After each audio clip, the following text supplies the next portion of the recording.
welcome to the 25th episode of the Manor Podcast. I'm your co-host, Roger Bodee, joined as always with my best friend and other co-host, Michael Hamilton. But enough about Michael Hamilton. Today, we're just going to focus all what everybody's here to come for, the Roger Bodee story. So it all started in 1990 when Roger was born. It was a fine spring day on May 15th, and Roger was born 5 minutes before midnight, which, fun fact, means that he was born 5 minutes before his father's birthday of May 16th. Yada, yada, yada. 32 years later, here we are. Okay, and that's our podcast. Thank you for listening, everybody. Have a good day. See you next time. But the serious? That wasn't a question of the week. Yeah, no, it's fine. Okay, well, the question is, what about my life do you want to know then, Michael?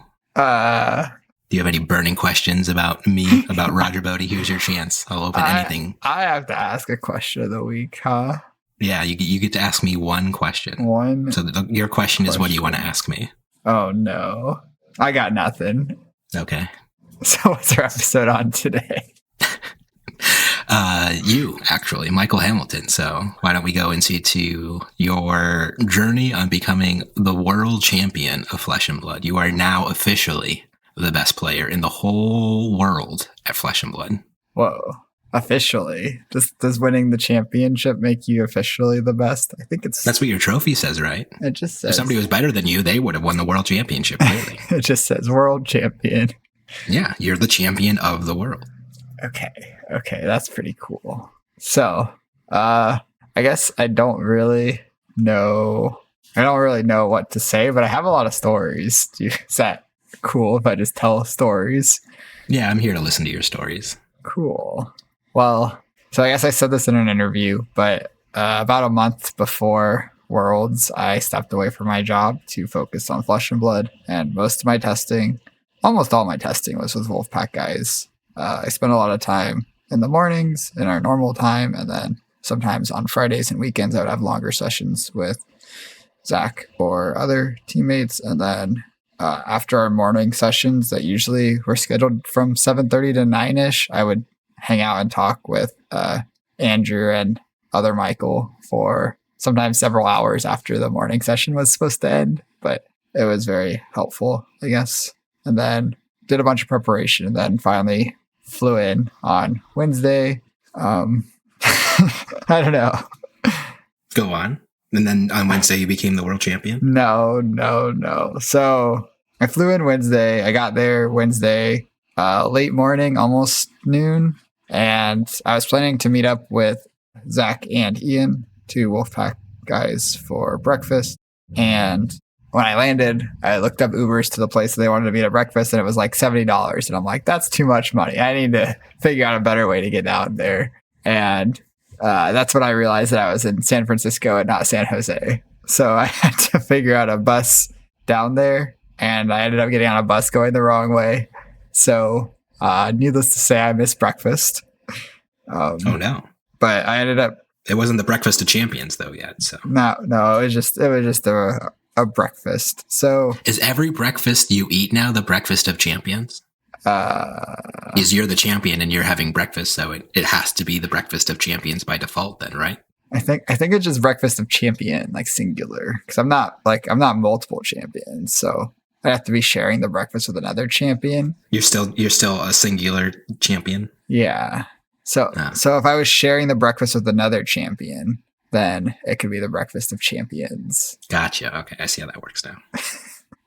But I ended up busing down to the San Jose airport and meeting another Wolfpack member, Eric, there. And then his dad came and picked us up and took us back to his house because his parents are actually local to San Jose. So that's pretty convenient, I guess.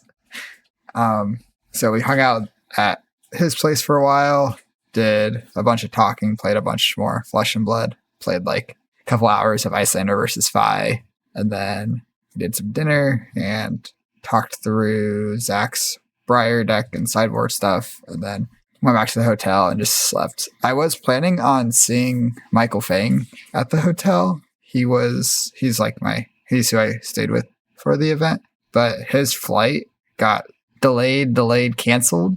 And eventually he got on a flight for the next day, and he ended up getting there like pretty late Thursday evening, and unfortunately missed all the practice on Thursday, all the draft practice we did. Yeah, but better late than never, right? Yeah, at least he made it in time for the tournament. That would be really sad if like the flight got delayed to like mid Friday or something. I don't know. Mm-hmm. Anyway, so Thursday we all met up at my hotel lobby, and well, we all, like me, Zach, Ian, Eric, and then some other Wolfpack guys that got in. Andrew joined us, Matt Coles joined us, and then we had to find two more people for drafts, maybe 3 more people. Maybe one of them wasn't there quite yet. I don't remember exactly who was there, but we ended up doing several drafts on Thursday to practice, and that was most of the day. Thursday was just doing some practice drafts, and then but there was a dinner on Thursday, right? So there was like that pre-banquet thing on Thursday. Oh, the banquet. Yeah. So yeah, the banquet at the Guild Hall. We got there around 6, I think. I think we were probably like a little bit early, but a little before 6. And there was a huge line of people out the door, and we had to wait in line for a while before it was even moving. And then when it started moving, it took a while to like get everybody in. And then they were giving out free drink tickets. So I got 2 free alcoholic drinks of my choice that your favorite. Immediately took my tickets and handed them to Zach. I'm like, I don't care what you do with these. I don't want them. So, but I did get in line to get some food, got some pizza, and then eventually like announcements started, or there was like a really cool, I forget what it's called, Weta, I don't know, some the cool prism sculpture. Yeah, they showed it off on the stream a whole bunch. Okay, yeah. Well, they were playing that video, but you couldn't hear what anything the video was saying, because the guild house, I don't think, was made for quite as many people as we had there. So the sound was not working very well, and you couldn't really hear the video at all. But it seemed like it was cool. And they also ran out of food at one point. I got back in line to go get more food, and I got up there and there was no food left, and I'm like, wait, more food? So you did get a single serving. I did. The notes say you didn't get any food. They ran out of food. So I got food. I got a first serving, and then I went for more food, and there was no food. So you went up, please, sir, may I have some more? And they were like, no pudding. No, I got in the line with other people, and there was just no food left, except I guess there was still salad, but there was no like pizza or anything. That counts as food. You could have had salad. I did have some salad, but I didn't want more salad. I wanted more pizza.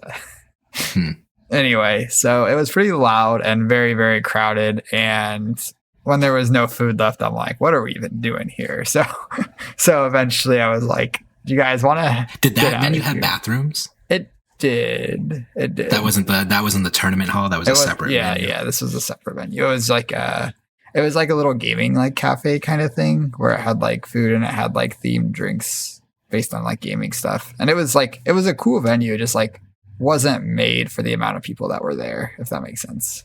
Gotcha. So like the whole wolf pack basically left and went back and hung out at my hotel for a little while. So we just like kind of sat at the same table we drafted at, and we just like talked for like a couple hours. I don't know if it was a couple hours. We talked for a while. We all made sure we got our deck submitted and stuff, and we're just decompressing a little bit before tomorrow, or before the tournament started. And then went to bed. And then Friday was the big day, the start of the tournament, the start of Worlds. You're beginning to your quadruple Icelander threat. Yeah, the start of the 19 rounds of Icelander. So the venue was like kind of weird. So there was a convention center, and behind the convention center was a giant like circus tent. It was like really, really big and long, and just a giant circus tent basically. And that's where the tournament was held. And when you were inside, it did seem like really big and it looked really cool, but it was just kind of like just a big circus tent. So there were no bathrooms, and there was like a trailer right outside, and you had to go out the side of it to get to the bathrooms, and it was just like a trailer of bathrooms outside. So that was interesting. Sounds like it. But the tournament started with like a flag ceremony where everyone was like, or like all the like national champions were invited to be the flag bearers for their country. And not everyone that ended up being a flag bearer was a national champion, but I believe they asked all the national champions first. And so we were all kind of just like hanging out, talking and stuff before that. And then some people seemed like they knew what they were doing, waving the flags. I did not. I was just waving my flag. Yeah, I saw that video. You were awkward. Your shirt was all untucked. My shirt was untucked, but I heard that you said I was not wearing a belt, and I was wearing a belt. You just couldn't see it because my shirt wasn't tucked in. Oh, yeah. You needed to represent the United States with a cleaner style. I think it was fine. At least I was wearing jeans. I could have been in like shorts and a t-shirt. Yeah, that's fair. I mean, yeah, you definitely could have been like wearing your ripped Yoshi shirt and like basketball shorts and like long tube socks. Yeah, the classic Michael Hamilton look. So I guess you're right. It could have been worse. That is a classic look. Anyway, so after that, the tournament finally starts, and I think everyone's really, really nervous going into the first draft because nobody really knows what's going to happen and how the drafts are going to go. But I got off to a pretty good start. I first picked like a Sash over a Red Brothers in Arms, and then I ended up with like a pretty reasonable Icelander deck where I had 2 yellow Fyandals Fighting Spirits that I got like surprisingly late, and both times I got them, it was like the first one was like pick 5 or pick 6, and the second one was like I think I got it like pick 8. So I was very happy with that.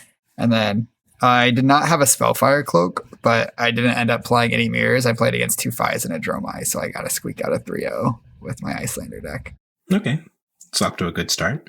Then we had a little bit of a break between the draft rounds and CC, but not very long. So there was like a little tiny food vendor at the end of the tent. And I got a sandwich for like $12. And I'm like, this is so expensive for a sandwich. California things. And then CC started. My first round of CC, I played against a Dromai, Lorenzo something.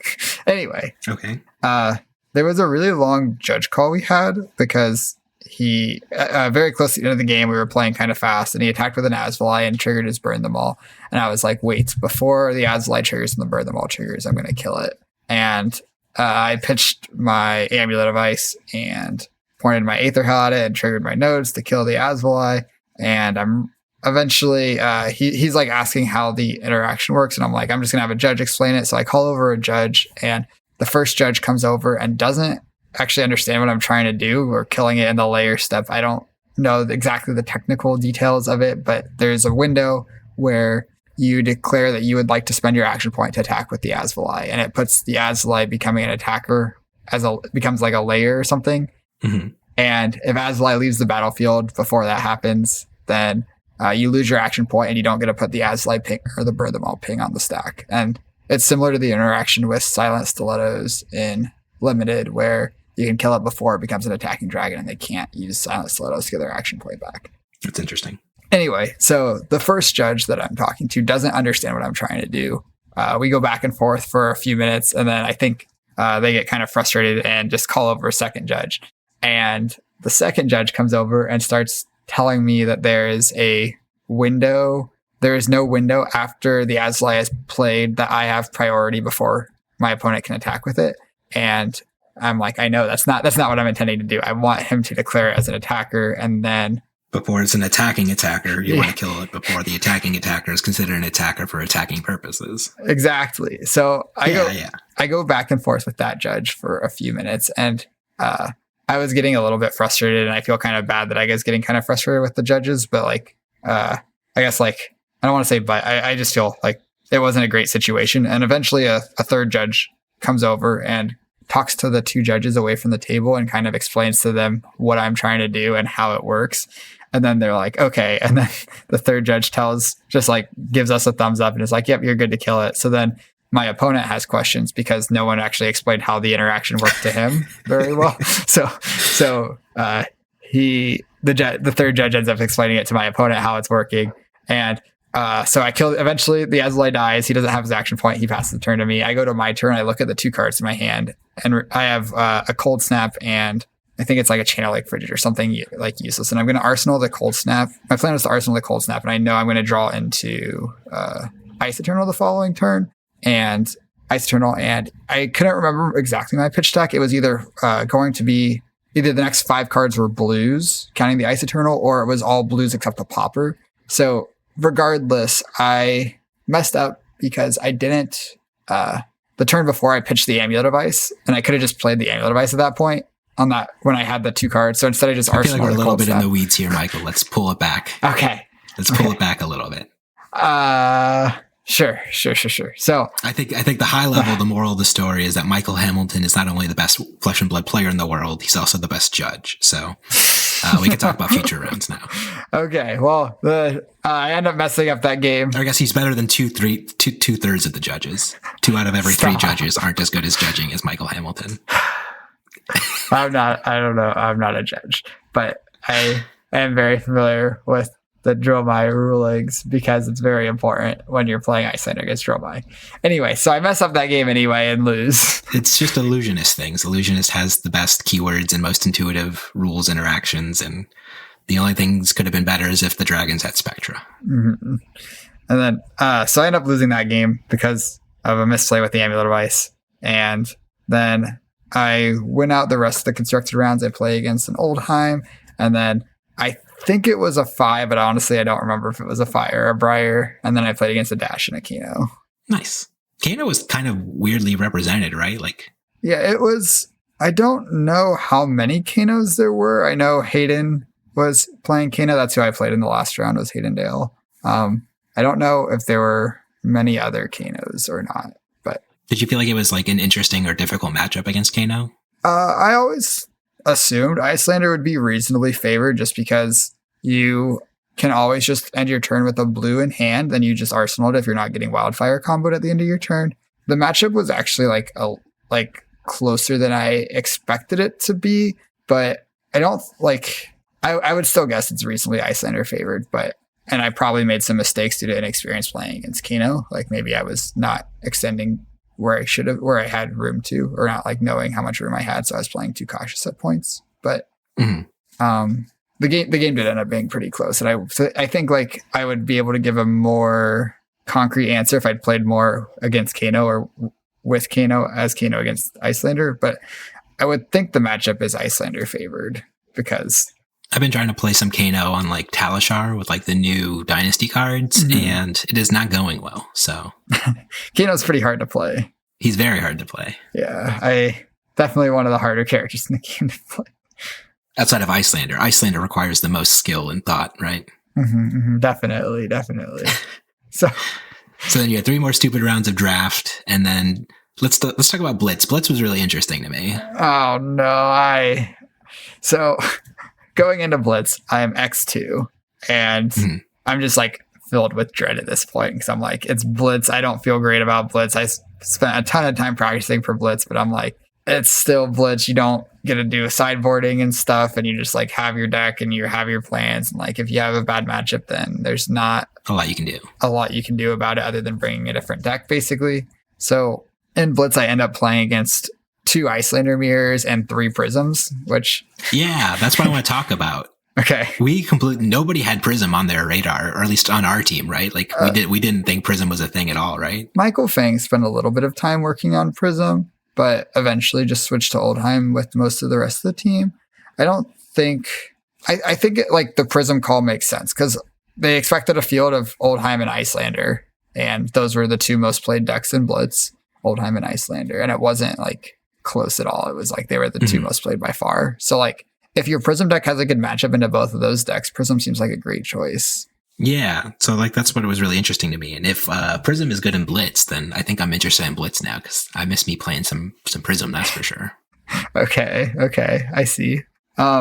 Yeah, I think Prism is very good. I think 4 of the top 8 ended up being on Prism in Blitz, and I think like it was less than 20% of the field, so that's a very good conversion rate. Yeah, definitely makes a lot of sense. But you managed to beat it 1 out of your 3 times, right? What happened in that game? Like, how did you manage to get through? Yeah. So the game I won was against Jonas. Oh, I don't remember his last name, but I know towards the end of the game, there was like there was a lot of people there were a lot of people watching us, and the game was really tight. And I know he was really kind of frustrated with how he played the end of the game, and I felt kind of bad because I like there was a lot of like pressure because so many people were watching us, and I think that kind of got to him a little bit. And I don't want to say I won because he made mistakes or anything, but I honestly don't remember. Like, I don't remember the details of the game that well. I just remember like the thing that stood out to me the most was that happening and him having a rough time with being frustrated that he kind of messed up and there were so many people and it was just a lot. But the mental game of Flesh and Blood's, a thing. And so, like, even if he beats you there, but he makes top 8 and he's playing on camera in front of like 2,000 or 3,000 people and he makes a mistake, would he have just tilted off in top 8 then too?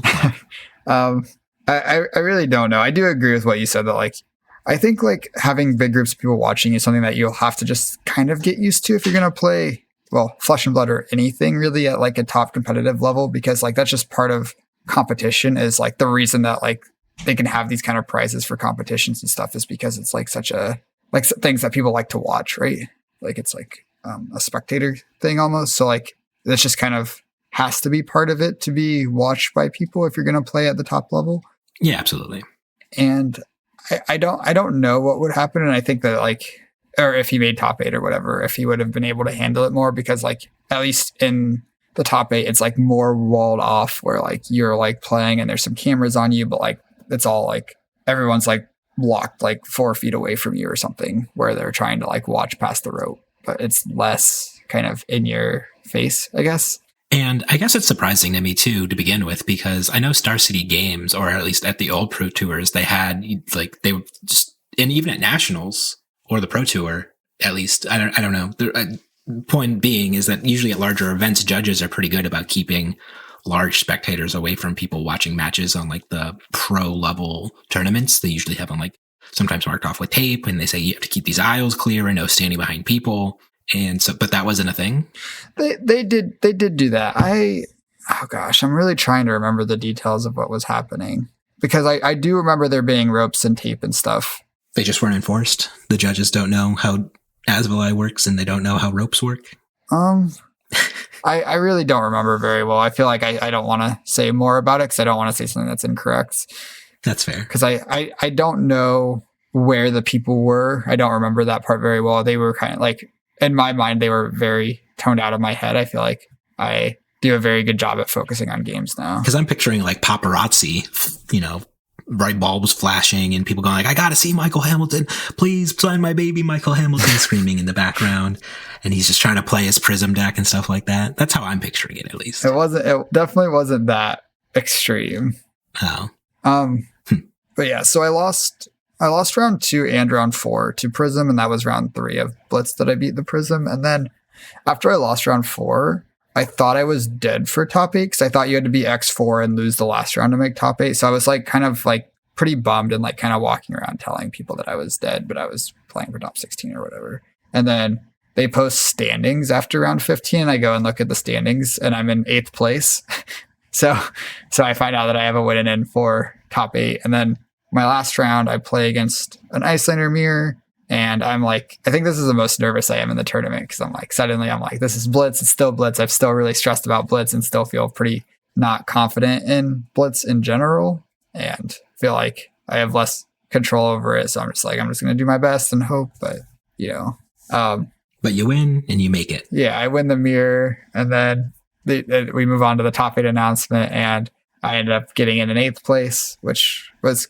Yeah, I was watching that announcement at home and I was like, they didn't say your name after like the top 7. And I was like nervous for like that last name announcement. Like I even felt the flutters and butterflies, just watching it from here. Did you know I was in when you were feeling that, or were you on, or I guess I don't know what I wasn't 100% sure. Like, okay. I think you said like you thought you were locked or whatever, but like a lot of people have said that they thought that they're locked and then it turns out they weren't locked, Yeah. And I think tiebreakers in Flesh and Blood are like pretty consistent. You just like can kind of know that you're in or not. And because I was in 8th and I won. So like it's not possible for anyone to pass me because there's like the only tiebreaker is when you win and lose. Mm-hmm. So, well, it's the first tiebreaker. Or the first time. Sure. So I guess maybe I could have been passed, but I don't know. I am not sure because I don't think I haven't really looked into what's after when you win and lose because... Sure. I don't really know. So do you think Blitz has like a place at competitive Flesh and Blood tournaments going forward? That's a hard question to answer. I think Blitz in its current form, where you bring one deck, there's no sideboarding. You bring one deck, you play one game, there's no sideboarding. I don't think that makes a lot of sense to me as a competitive format. Yeah, I think it's the perfect armory format for what it's worth. Like, because I've been playing in classic constructed armories, and 2 rounds have gone by, and sometimes a match goes long, and so like a match took I think 75 minutes. And we started at 7 p.m. So I played 2 matches and there was still like a round to go, but it was after 9 p.m. I was just like, I'm out. Yeah. I'm going home. I'm tired. But if they were Blitz rounds, they would have gone much faster. So I think I'm warming up to Blitz as like the casual armory level event, especially for teaching people and getting people into the game and stuff like that. But as far as like competitive integrity goes, I'm still very low on Blitz. So I do want to say a couple more things about Blitz. I think the ban list for this event was very good. I think like the Storm Strider's ban, although I love Iyslander and I want Iyslander to be good, I think it was like a very good ban. And I think she's in a much healthier spot power level wise. I think she's still probably one of the best decks in the format, but I don't think there were any problematic decks. I know there was stories about a Reinhardt killing, I think, Hayden on turn 1 or turn 0. Yeah, that game is brutal. I have not seen that yet. I want to go back and watch that, but killing on turn 1's not great, but it doesn't seem like it happens that often. And then I think Dash can have some very short games as well. If you're just like on the Talishar and you're boosting with Tekla Pounder, like you can kill people on turn 2 pretty easily, threaten like 20 damage. Yeah, but what if you're not on Talishar? Like if you're playing in real life, does she still have that same consistency? Not the weapon Talishar, not the clients. But I think what I would like to see, if they want Blitz to be part of the top highest level tournaments, like Worlds level, I think Blitz should be something like a thing they do in Hearthstone is where you like bring like 2 or 3 decks, and then I think you bring 3 decks and each player gets to ban one of their opponent's decks, and you have to get a win with your other 2 decks to win the round. Something like that could work for Blitz. I think just something where it's like not one game. That seems really difficult to balance in like a real life kind of situation though. Yeah, the logistics of having 3 physical decks is a lot. Yeah, and then also just like how do you even verify like between rounds, like somebody said the right heroes or whatever, you know? I don't know. Like, or like your opponent says first, and I there's just some weird things about it that I think would just need to be mapped out beforehand. That would just be extra steps in logistics as well. Yeah, that makes sense. I think so. I guess my biggest issue with Blitz is that it is reasonably higher variance than Classic Constructed, and getting one bad matchup is like just a loss. Yeah, really impactful because there's so little you can do to prepare your deck to be able to have tools to fight a bad matchup compared to Classic Constructed, where like I think matchups are still like pretty polarized, but like it doesn't, or some matchups are still pretty polarized, but it feels like more like you can decide if you want to invest slots to make your deck better against this thing. And you can spend 6 sideboard slots to make your 5 matchup as Iyslander better, or your Iyslander matchup as 5 better, or whatever. Whereas like in Blitz, you're just like changing your deck. You can't. I don't understand why you can't have like sideboard deck cards in Blitz still. Like, why does it all have to be equipment? I don't know. That's just how it is right now. So that's weird. Yeah. I think like if we just had regular sideboarding in Blitz, that could also help with at least some of my issues with the format. But well, yeah, because then you could play like, you know, more defense reactions and stuff like that. Like you could at least like defense reactions wouldn't be banned from the format, I guess, you know? Mm-hmm. Yeah. And again, so I think Prism played defense reactions. The Prism decks that did well, but most decks. Yeah, but they were specifically gunning for very particular decks in the meta, right? Mm-hmm. And they got to play a lot of the yellow defense reactions because they want their pitch cards to be yellow anyway. So right, or at least one of their pitch cards most turns to be yellow. So I think Blitz is interesting. I would have preferred it if Worlds was just CC and draft. Or if you had to pick a third format to add to it next year, what would it be? I'm pretty interested in Living Legend format. I could also see having multiple different draft formats. Like we did double Uprising this year. I think doing some like Welcome to Wraith, Aria, Uprising draft formats would be pretty cool. That's a lot of prep work that people would have to do to learn multiple formats. But I think like if you're trying, like they said, they're trying to get the world champion, they need to be good at different forms of Flesh and Blood. That would be a cool way to do it also. What if you think like they try to post like 3 deck lists in advance that people are allowed to play, and you can pick from like one of those 3 deck lists, and like you have to put like that kind of thing. Like they're all balanced against each other, but like there's like one setup deck, one aggro deck, one control deck, but like they're all like reasonably balanced. I don't know, something like that could be pretty interesting. Yeah, I think it would be hard to get all 3 decks to be in a very balanced state. And then like, so if one deck's the best and like 50% or 60% of the field picks that deck, suddenly the event's just like a bunch of Ira mirrors, right? Which isn't great. That makes sense. But I do think that would be interesting to compete in. I think like as a player, it would be a fun format. I'm not sure if it would be a great spectator format. Well, yeah, I think a lot of Flesh and Blood is kind of weird from a spectator point of view to begin with, but you think so? Not to say that I'm somebody obviously who's very entrenched in it and, knows what all the cards do off the top of my head usually. And I found myself getting lost sometimes in games just spectating it, just because like it's hard to know what color of cards is being pitched, right? Or like played sometimes. Or played. Yeah. It's just very difficult to like see that sometimes. And like the die indicating the power level, helps a good amount, but still, there's only so much you can do. And 2, I wish there was some way they could like put like a hand cam, or like you would like draw your hand, show it to like, I don't know. It's just also not being able to keep track of people's hands really takes away from like being involved in the game and like thinking about it like as the game's being played, because there were turns like where I'm like, oh, Michael drew an Aether Ice Vein, and it turned out that was just like an ice bolt, and I couldn't tell the ice, generic looking cards differentiated from each other from the teeny tiny microscopic thing. And that also makes it harder for like the casters too. So like huge respect to them for like being able to like do that and differentiate and keep track of it. So it's just a lot, I feel like. Yeah. I get what you mean. I think like in one of my games that I had 2 sync belows when my opponent played an Exude Confidence, and like I was, you're going to give me crap about watching my own games, but I was watching the replay. The commentators didn't even talk about that because I couldn't tell that my hand was 2 sync belows at that point. Right. Yeah. Like I was able to like make it out, but I'm watching on a way bigger monitor, like right in front of my face, and I have 20/20 laser vision eyes. So yeah. But yeah, I think there is a lot of stuff that would be really cool to see that would help with viewership stuff.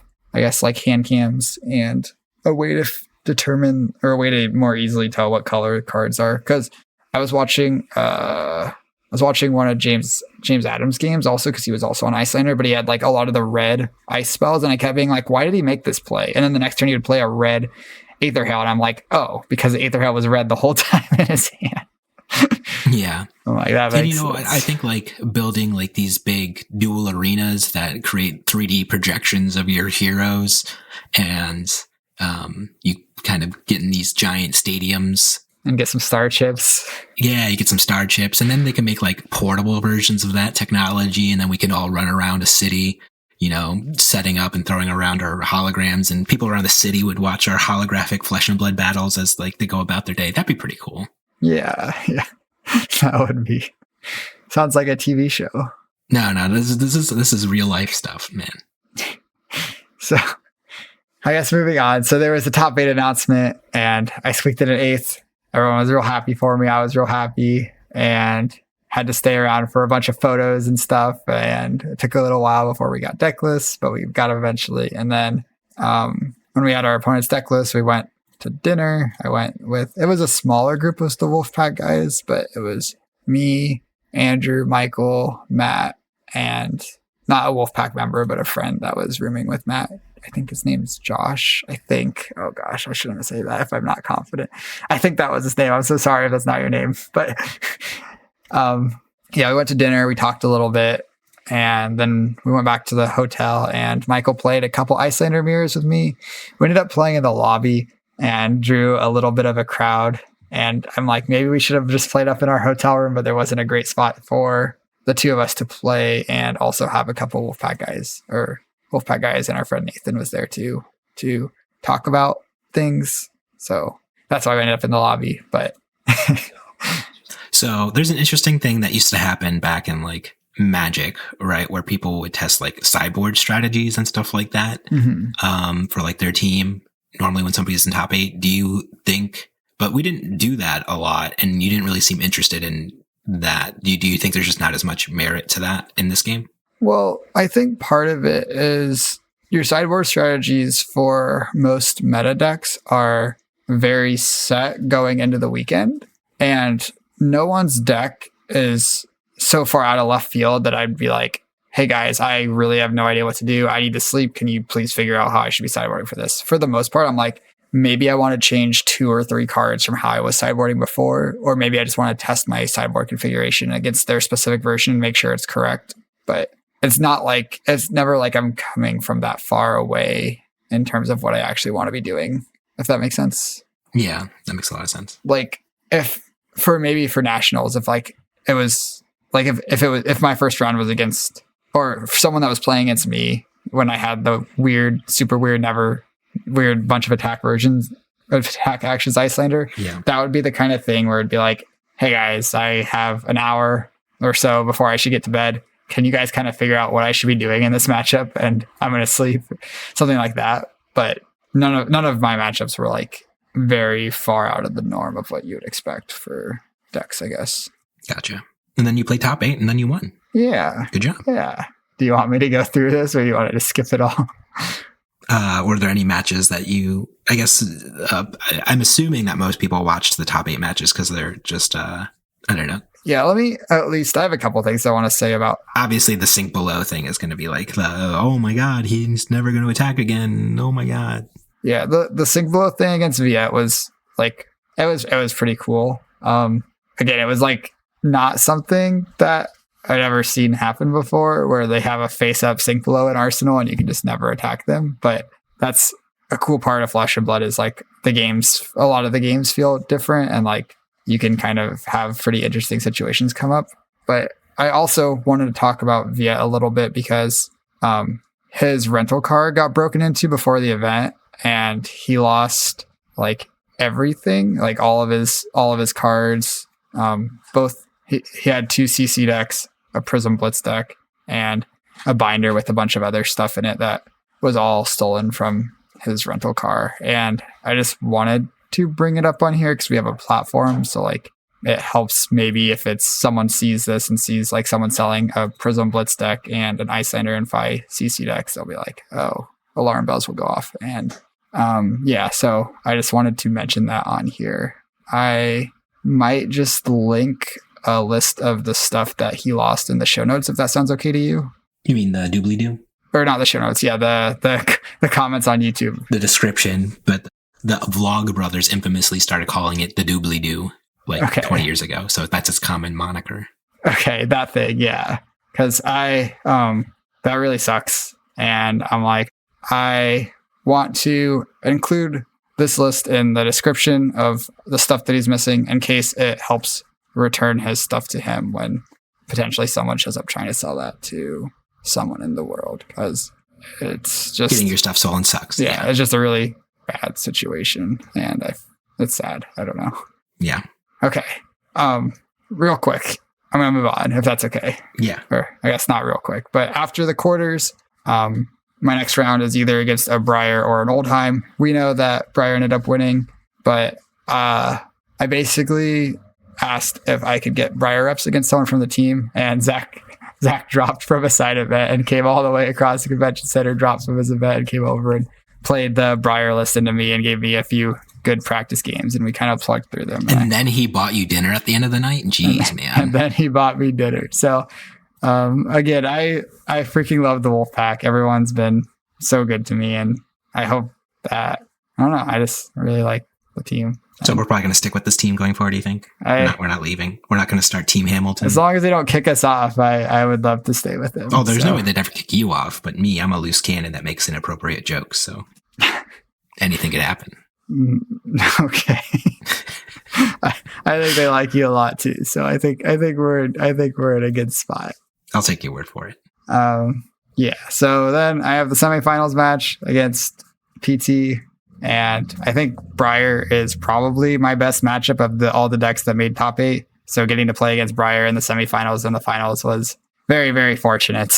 I don't think either of the games were that interesting. I don't know how to say that. And they weren't. Yeah, they weren't super close, like just being blunt, like you just kind of like, they kind of like Flesh and Blood's that weird game where like the life totals appeared close at certain points in time, but like the actual game states were just like completely in your favor for like the last like 5 or 6 turns of the game. I think I even posted like in like Twitch chat or something like that. I was like, oh, I'm like 95% sure Michael wins this game. And like, they're like, you guys were both at like 18 life or something like that still. Yeah.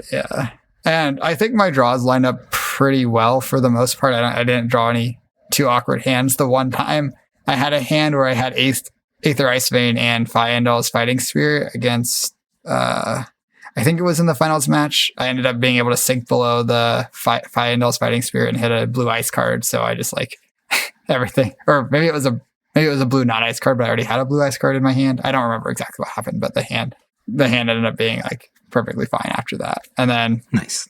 Yeah, I guess the exude into my double sink blow was the only thing that was like a little bit awkward, but it was just like, it wasn't that my hand was bad. It was just like the exude lined up well into it. So I would say that everything lined up very fortunately for me, with both getting 2 good matchups and having pretty solid draws against them both times. Michael Hamilton getting lucky. I can't believe it. I would never have thought that could have happened. Mm-hmm.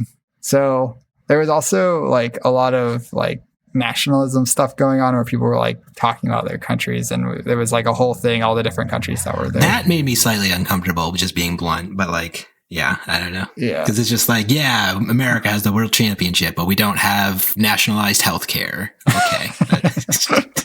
I'll trade another country. If anybody wants to trade the World Flesh and Blood Championship title for, you know, a functioning democracy and healthcare, universal healthcare and stuff like that, you know, I think Michael would be in for that. Mm-hmm, mm-hmm. I did.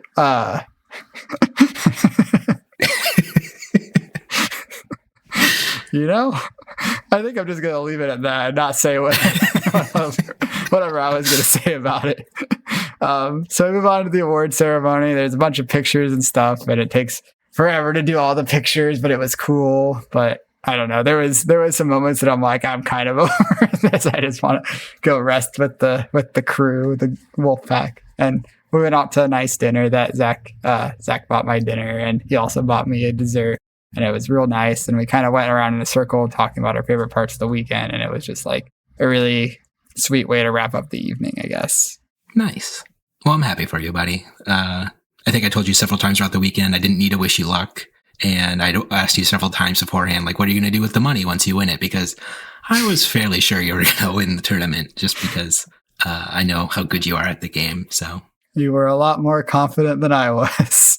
Yeah, but that's true about a lot of things. That's true. Yeah, I guess after dinner there was a little bit more that happened. There was like an after party at the Guild House again, which the Guild House is where the banquet was. And did you get to have like a sweet like interaction with James White off stage, or like did he care like to talk to you at all or anything like that? He didn't approach me, so I didn't really talk to him much. He said whatever he said on stage. I think the mics picked it up. I honestly do not remember what he said. Yeah.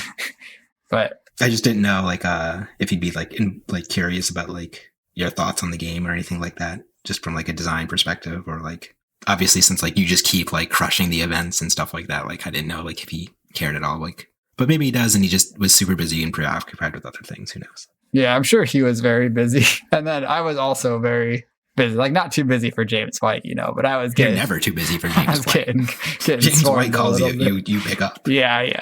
I know. But I don't know. So I didn't really interact with him outside of the onstage stuff. So gotcha. Yeah. So we went to the Guild House and I was chatting with Ryan Rich a bunch. I spent probably like at least 30 minutes just talking to him there and hanging out. And then I forgot who it was. Someone was just handing out boxes of Tales of Aria, and they gave a box of Tales of Aria to someone that was near me. And I was like, you want a draft? So we just had 8 people and we just did a draft at like 11 o'clock at night at the Guild House after the Pro Tour. Who won? Or after the Worlds. Did you draft Oldhim and win? I first picked a Red Bramble Spark, second picked like Blue Autumn's Touch. And I was like in this Earth Briar deck, and then Briar seemed really cut off and Oldhim seemed really open. So I just moved into Earth Oldhim, and I was like, I pivoted like super late pack 1, and I'm like, this is so cool. You can pivot in this format. You can't pivot in Uprising. Yeah. But we didn't finish the whole draft. I played Ryan the first round. He was super drunk. His deck wasn't very good, and he was playing a little loose drunk, and I beat him up. And then I played a game against Matt Folks on Lexi and beat him up because that's a bad matchup for Lexi. And then that was the only 2 games I played. Well, I mean, what is a good matchup for Lexi in that format? I think the nerfed Briar might be a little bit more okay for her, but maybe that's just not true. I don't know. Yeah, it might be okay, but I still wouldn't call it good. You know? Yeah, that's fair. I got pack 2, like pick 3. I got like an Okanold, and that's when I'm like, yep, we're hard pivoting to Oldhim. Because I was like kind of like toeing the line a little bit. I'm like, ooh, Okanold. Had 3 ice cards. It was great. Awesome. But yeah, so then I went to bed. And then the next day I slept like most of the day, honestly. I had a fun time trying to ship the giant show check home. It actually got home today, so I put it up on my... I have to go to a giant bank to cash it, right? No, that's what I thought it was. I thought it was a real check at first. It's not a real... Doesn't it say like the bank of like Dynasty or like from like the region of Volcor? Yeah, before I saw it, I thought it was like a real check that they were giving because I knew they were giving out a giant check thing to the winner, but I didn't. And then when I read the check, I'm like, oh, okay, I see. And then, but yeah, so yeah, I slept most of the day Monday. Eric let me crash at his parents' house after I had to check out from the hotel. So that was really nice of him. And then he drove me to the airport too. And I had a nice chat with him on the way there. And I flew home and that was my weekend. Nice, dude. Yeah. The end. Now we get to take a nice long break from Flesh and Blood for the next few months. Until I bring over a box of Tales of Aria this weekend and we just do some sealed or something. I don't know. Ooh, I'm down. I like Aria. Fixed Briar. Yeah, we got Fixed Briar. Or maybe you can do like a box of Aria and I'll do a box of Dynasty and then we have like, box battle. A box of Dynasty. Or Uprising, I mean, the one that's draftable. So okay. Dynasty, or like you said again, Uprising v Aria. Yeah. Limited battle. I'm down, whatever you want to do. No, Icelander would just dominate. You would just force Icelander in that format because there's no Arcane Barrier in Aria. Oh, yeah, Oldheim's probably not very good into Icelander. No one's probably very good into Icelander. in Aria, that's for sure. Yeah, you kind of have to design your limited format around a wizard existing in it, huh? I mean, they could have designed their limited format around Rosetta Thorn existing too, but what are you going to do? put Arcane Barrier when there's a weapon that deals 2 arcane damage every turn? Nah, you don't need it. Nah, it's okay. They just wanted a broken weapon. It's fine. Yeah, that was the pandemic set that they put Duskblade in. They weren't up to their full design quality self yet. And I still think Tales of Aria is, like, in my opinion, it's one of the best sets, even though, like, I think, like, Rosetta Thorn was a bit too good, and Briar obviously needed to be errata because she was a bit too good, but... Yeah, and Duskblade, and then Ball Lightning. Ball Lightning's fine. Yeah, Ball Lightning is fine. Ball Lightning was kind of a cool effect, and I think it had a reasonable downside of just, like, not blocking and having one less power than all the other zero-cost Goigan things, I think. Yeah. I think Ball Lightning, and it also only works on elemental things, so, like, you couldn't, like, Ball Lightning into Scar for a Scar and get the bonus. So, like, I feel like Ball Lightning was fine, but whatever. Ball Lightning. I just think Okanold is still too good, but, my thoughts on random hand strip effects are pretty well known by this point. But you love it. You love it when you take 2 random cards and you lose them from your hand. Well, like 2 cards is already punishing enough. Why do you have to make it random? Just remove the word random from that card, and I love it. It's a perfect card. Like, it's very powerful. It's very good. It punishes your opponent. Like, why make it random? It's just horrible. And it would definitely be less strong than it is. Could you imagine how much better Pummel would be if Pummel said they just got a random card? Oh, Pummel would be like super broken. Pummel would be super broken if it was a random card. I think Pummel is like in a very like healthy spot as it is. So yeah, I think it's random's just dumb. I worry about Pummel sometimes just because like it's a generic. But yeah, I think overall it's fine. I just don't think it's like necessarily like the best card still, if that makes any sense. Yeah, like it's not like the healthiest design. Is that what you mean? Yeah. I kind of like that, like, it has a pretty, like, strict requirement that you have to play, like, 2 cost attacks, and you generally it's either a 3-card hand or a 3-card hand with Tunic or a 4-card hand to play a 2+ cost attack and pummel it. Unless there's a bunch of cost cheating stuff in the format, which I guess that could be a problem. But right. For now, I feel like it's like in a pretty good spot where like you have to keep a 3 or 4-card hand for it. My problematic generic is Snatch, but that can be another episode. Okay. Yeah. Because Snatch. Well, anything you want to say for this episode then before we wrap things up? So how was your weekend? Oh, it was great. I studied for the LSAT a whole bunch. Did some housework, some chores, got to watch Michael Hamilton win on coverage. Did a bunch of Twitch chatting with your mom because she was in the Twitch chat the whole weekend just rooting for you, which was really cute. Yeah. Yeah, she's coming to visit me soon. Yeah. But yeah, I guess for me, closing thoughts is a lot of people said so many nice things to me over the weekend, even like before the event was over, but especially after the event. But lots of compliments, lots of nice things about the podcast. And it just like was really cool getting all that positive feedback. And I don't have like a super speech or anything, but like Flesh and Blood's definitely like obviously changed my life for the better. And I've met so many amazing people playing this game and being part of the community. And I just feel very fortunate to be, well, the champion and also having found such an amazing community and game. And I just feel really great, I guess. Really fortunate.